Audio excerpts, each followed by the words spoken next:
We talked about some of them. I'm going to ask for any volunteers to tell me what this is.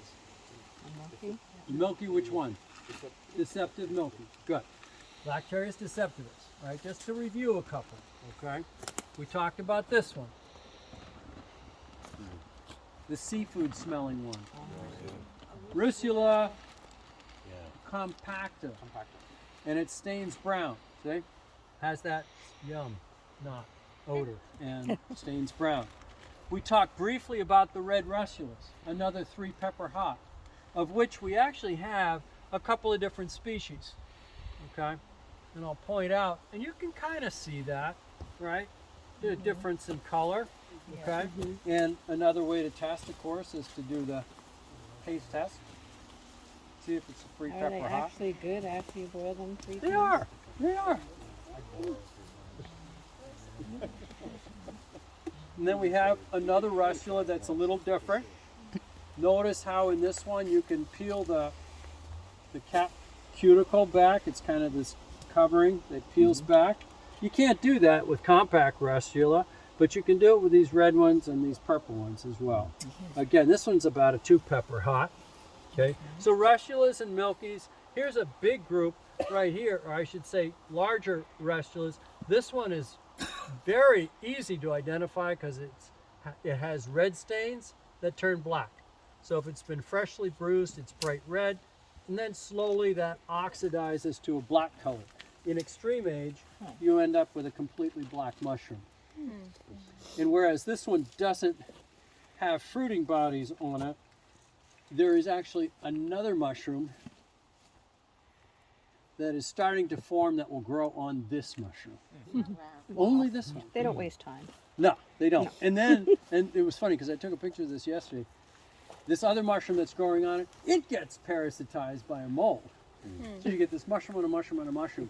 In other words, there are all kinds of little micro niche habitats that support fungal succession, which is kind of cool. We talk about ecological succession, forest succession, fungal succession. Well, I'm introducing some new terms here, I know. You've never heard this before, I guarantee. So, russulas, milkies and russulas. We talked about this one, which has a big, robust foot. Hint, hint, hint. Tricholoma robustipes, and you can see by and large, this is our larger biomass than deceptive milky in this particular pile. But I bet if we... And a little And yeah, just round and about. not a usual circumstance, like I said. Meanwhile, next year, if it's drier, these guys will fade away. You might get 1 or 2, and these will still be cranking. So on the average basis, your deceptive milky is going to be the largest biomass one going. We have another... These are not edible though, right? No, these are, no, edibility unknown. Right. Right. So far the russulas are And so far, russulas. And then this one, which is another tricholoma, you can see it's very, very different in color, in stature, in size. It has a veil that covers the gills when young, that membranous veil. Some people call it a ring. You'll read in the books, a ring on the stalk. Partial because it only covers the gills versus a universal veil like the iodine court where that fiber stuff covers the whole mushroom when it's young. And accentuated by things like the amanita, which has a universal veil that covers the entire mushroom when it's young. So these veils, they come in two forms, the partial and the universal, are good diagnostic features. In this case, what's that? What? It's like a little egg. Think of an egg, a white one in this case. And in the Caesar mushroom, it's white. And then that mushroom busts right up out of it. And then sometimes it wears some warts on the cap. Exactly. So you look at this one, and you can see that it's got some warts on the cap. That's remnants of the veil tissue that covered the mushroom when young. Okay, with this little tiny yellow sac in this case. So this is frost amanita, another poisonous amanita.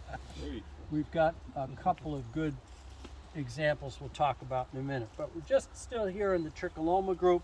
And lastly, I wanted to point out this one that Steve picked from a special spot, undisclosed location, but hint, walking distance from here. And I'll pass this around, and what I want you to do is, of course, feel the weight, just like we had with these, real dense, heavy, but then take a sniff. Again, this mushroom can be identified by smell alone. You waft this in front of my nose blindfolded, I will 100% of the time identify that mushroom. And some people, know this mushroom is not too tough. And in that regard, we're back to the side. Wow.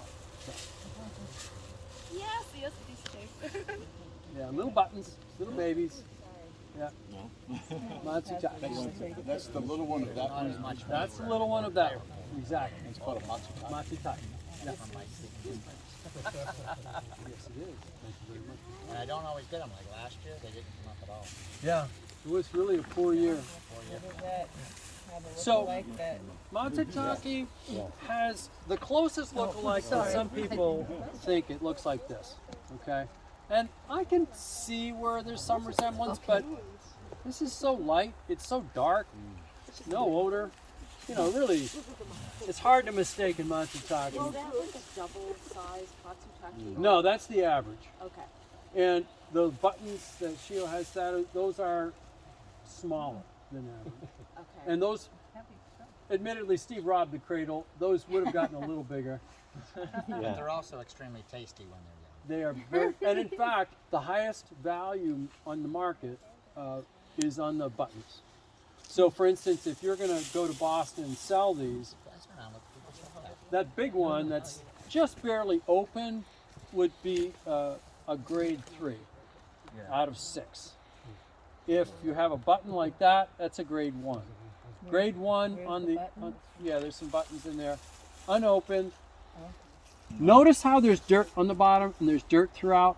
That's how they want them, the buyers. They want them just like that. How much a pound? So that in the U.S. would go for 150 a pound, and in Japan as much as $650.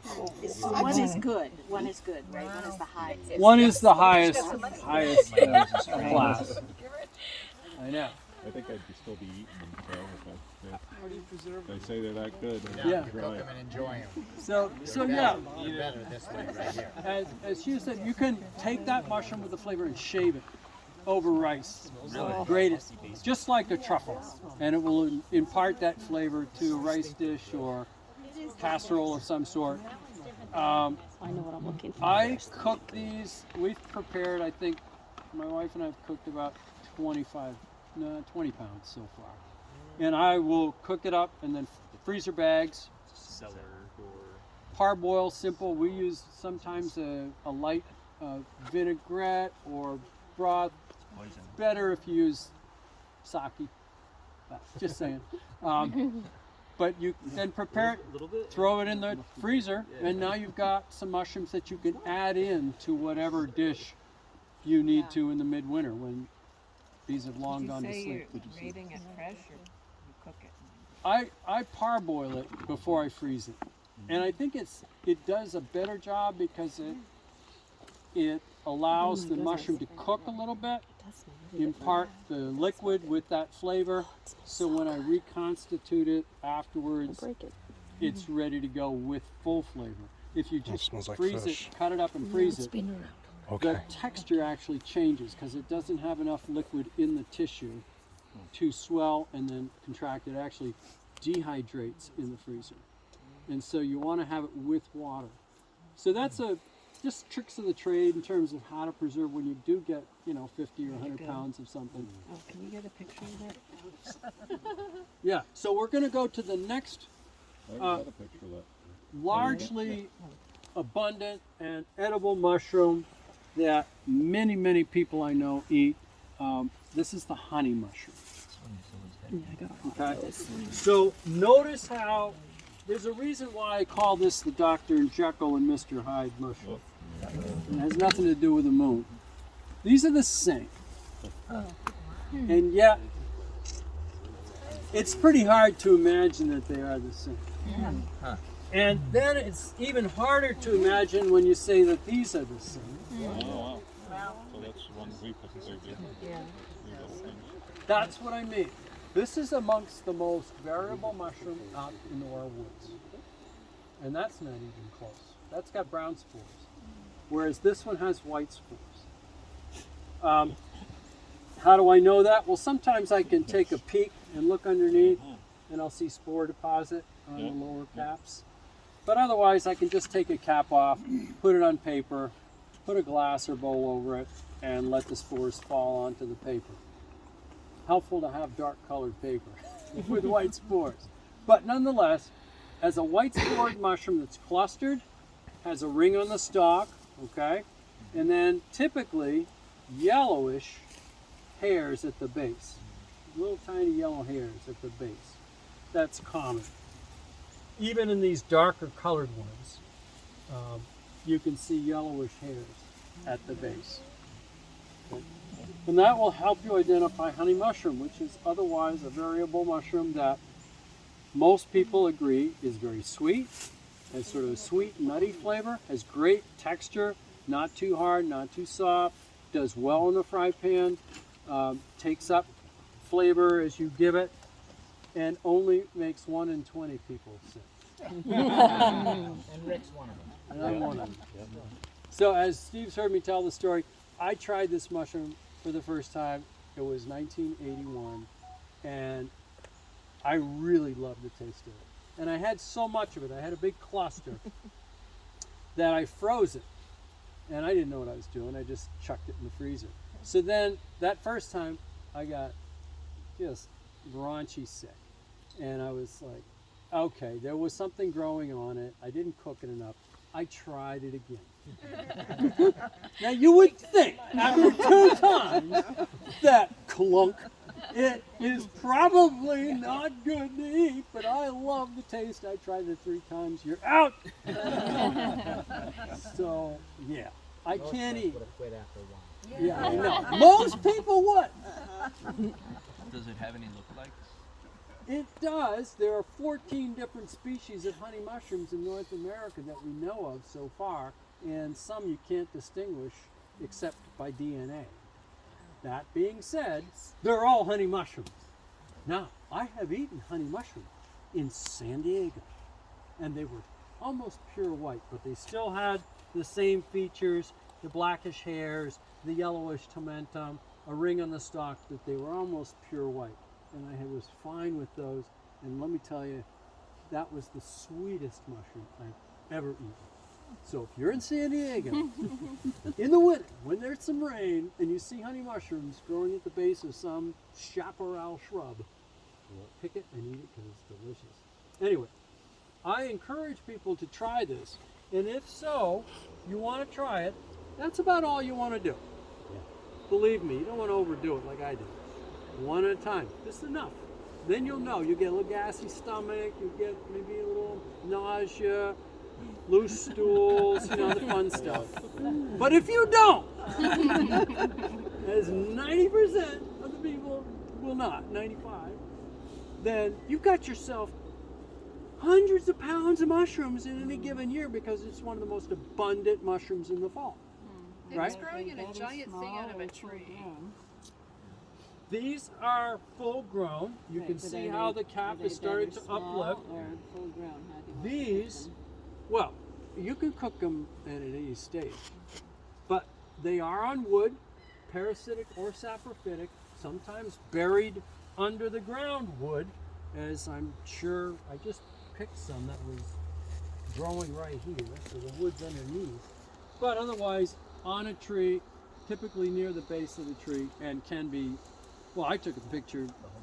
Yeah. I mean, yeah, oh, it's, Tons of them. there, yeah. No, I think it was probably 50 pounds worth on this one cluster around an oak tree 2 days ago. Yeah, it was just, you know, so they are super abundant, which is why, you know, when you're talking food, yeah, it's useful to know ones that are really common and worth it. In my book, that's why I kept trying them, because they were tasted so good. Yeah. All right, so Rick, what? sorry, real quick. When it comes to like eating and foraging and eating, are we talking about eating caps only, cap and stalk? Good question. So, in general, the toxins that will cause an issue are concentrated in the spore-bearing surface, or hymenium. They dilute, they're less toxic in the surface of the cap and on the stalk. But if I were to test that out by only eating the stalk of a destroying angel, yeah, I would die. Okay, so again, destroying angel. There's your most common fatally poisonous mushroom. Really? They have whole websites dedicated to the destroying angel. And are people kneeling and bowing before it? Some of them are crying, Yeah, I bet. like it's PR. Yeah. So that's interesting. I didn't know they had a website. So Why do people eat them? Is there something else that looks like? Yeah. So it's a good question. Why do people eat these? And that's why I'm here today to teach you not to. And people obviously haven't taken my classes. And that's a problem because it does look like some pictures of mushrooms in the books that are edible. And particularly, in East Asia, we had a situation that many of you, because you're old enough like me to remember Vietnam, that brought tens of thousands of Indochinese to the west coast of the U.S. when I was living there, and one of their choice edible amanitas looked just like the death cap. And so, whereas in East Asia they could eat that amanita without impunity, in the West Coast they were eating death cap and dying. And so, and of course, coming here, I mean, I had a duplex. My two neighbors in the other duplex were Laotian. I learned a little Lao, enough to talk to them about mushrooms, and we went out together, and they described this beautiful whitish mushroom with a ring and a bulb at the base and a pale yellow cap. And I was like, you cannot eat this. It's not the same as in Laos. So we had some issues. Thankfully, that sort of period is over. There's a lot more education. We have very few people who die, and even more importantly, we have an antidote, which is called Silbin. That's the generic brand name. And whereas it's not been FDA approved in the U.S., the black market's rife with Silbin that's made its way into hospitals, and people have survived. Yeah. Can't charge you for it, but they'll give it to When they flew the Concorde, that was that was the most famous case that I heard about. It was somebody in California, a family, Asian family, and they had eaten death caps. The Concorde flew the Silbin to New York and then caught a flight to California, and the entire family survived by administering Silbin. It was in the medical journals, and that was enough that people were like, yeah, okay, this is something we should have on here. And so I don't know if we've had really any fatalities, certainly not in the Northeast, from this mushroom since that time, which is a good thing. But, blood transfusions are not fun. And, it's a big deal. So that's you feel good, tastes great, and then you get sick. And then it's over, 6 hours go by, 7 hours, 8 hours, you're feeling great.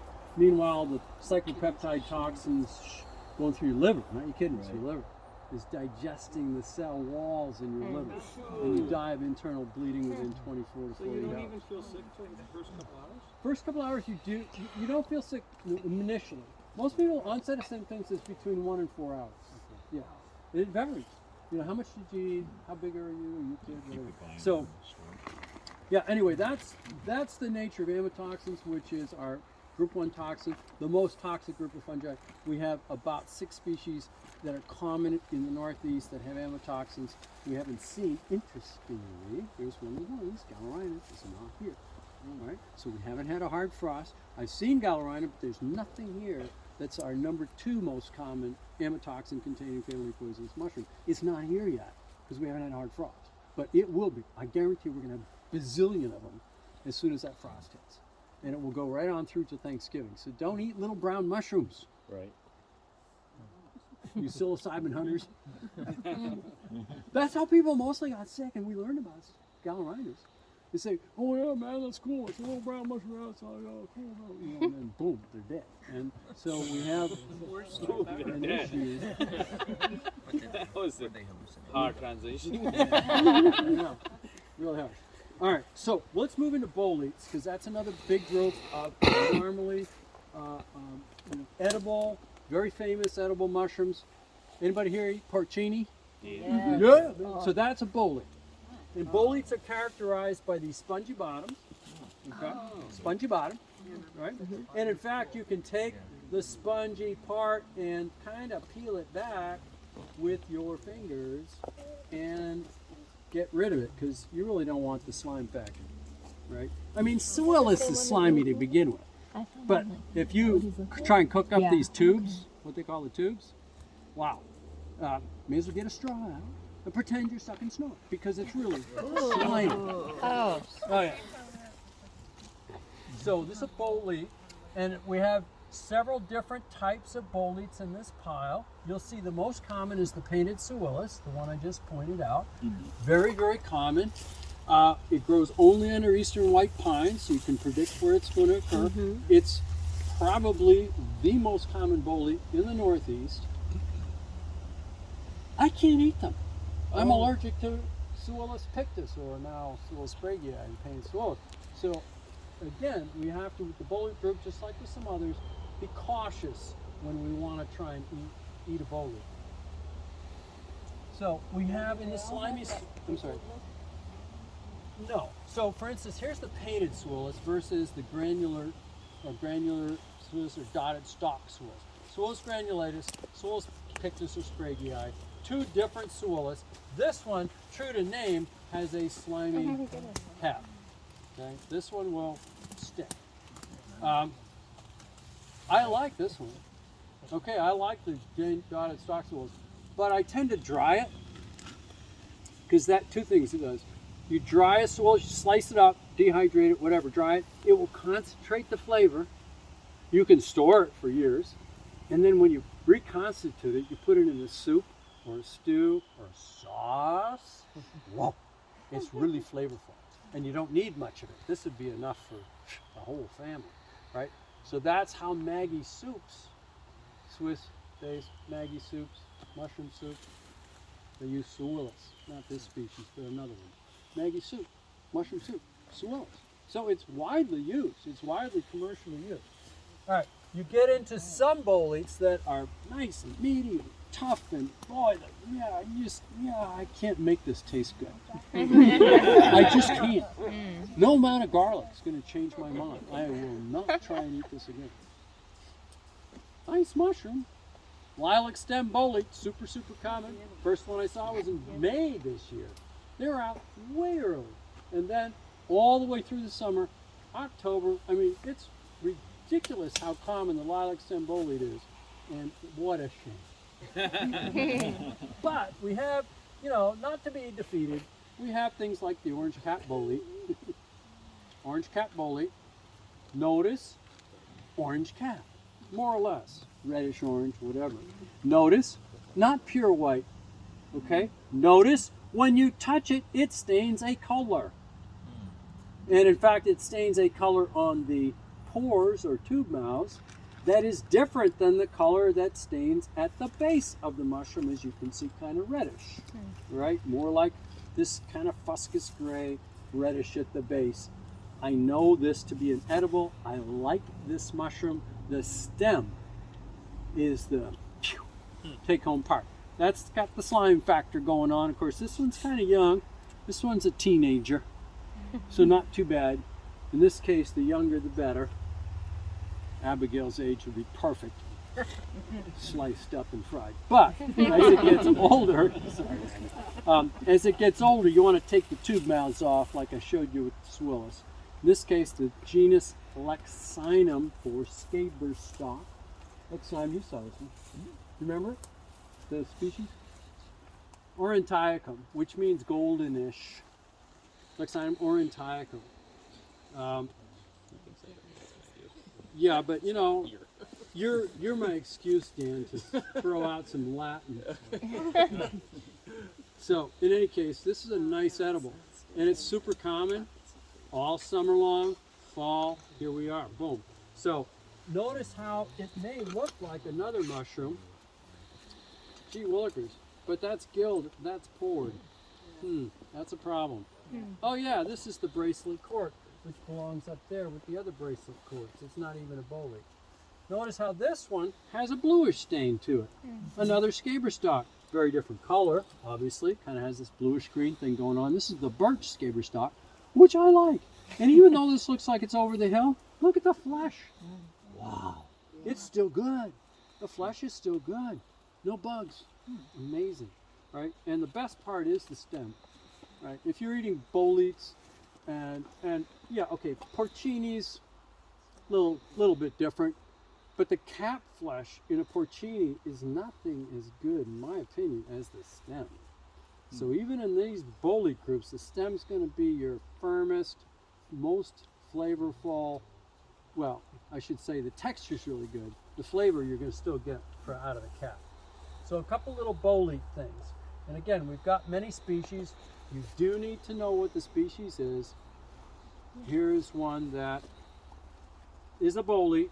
Scaberstock, has these scabers on the stalk, you know, classic shape to it.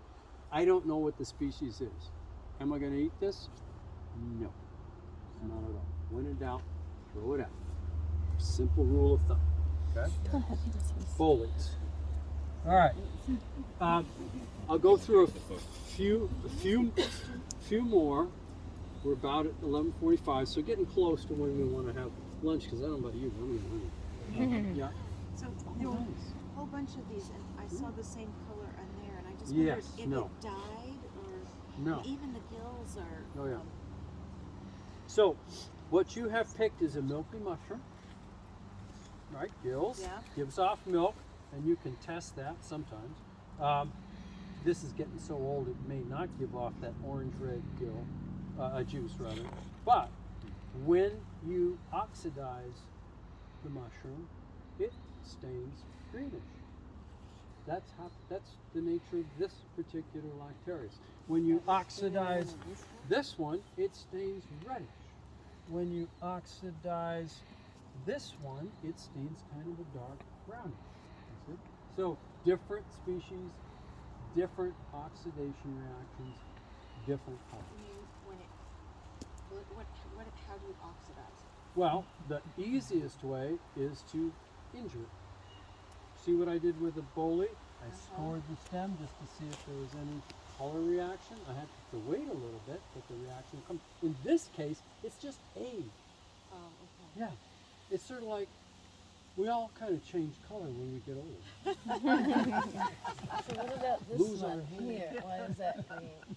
Is that So that's an innate pigment. That's different than a staining reaction. Okay, this is more physics. You know, come on, senior year physics. How many remember the sp2 and sp3 orbitals? Right. When you have a probability of electron occurrence, drops down one orbital level, it gives off energy. That energy is in the form of light. That light comes out as green in this case. It comes out as red in that case. So that's how oxidation happens to create colors, which is different than innate pigments, which are happening by virtue of the natural constituents in the tissue. It doesn't have anything to do with injury or age. Okay? And beyond that, you know, and I guess that would be a good ending point before lunch is to point out, you know, because I've been talking about a lot of things and as if I know stuff. And yet I don't, because my professor told me in front of 75 to 80 different professional mycologists at this annual Sierra Nevada High Sierra Mushroom Retreat, which we did every year for 30 years. And he ran the show, and he turned to us and said, okay, we've been talking about, you know, a lot of science today. We've been going out, we've been doing microscopy, and we didn't have DNA back then. And I got a question for you all that I want you to think about and see if anybody has any. Why do mushrooms have color? Why do they have color? So you want to attract something that'll spread it. And that was one of the responses. I think I may have thrown that out. And then he refuted it by virtue of looking at all the different colors of mushrooms and how the same species of flies were attracted to different mushrooms at different colors. And there was no correlation to the attraction value of insects. And then somebody else, another student, threw out a question. Oh well, it's because there are certain types of insects that only see in the ultraviolet, and the colors, it doesn't really matter. They're looking at the ultraviolet portion of that spectrum, and blah blah blah. And he refuted that. And 3 or 4 supposed answers later, he turned to us and he says, after the silence reigned, he said, "Well, we don't know. It's a mystery, and that's why I like mycology."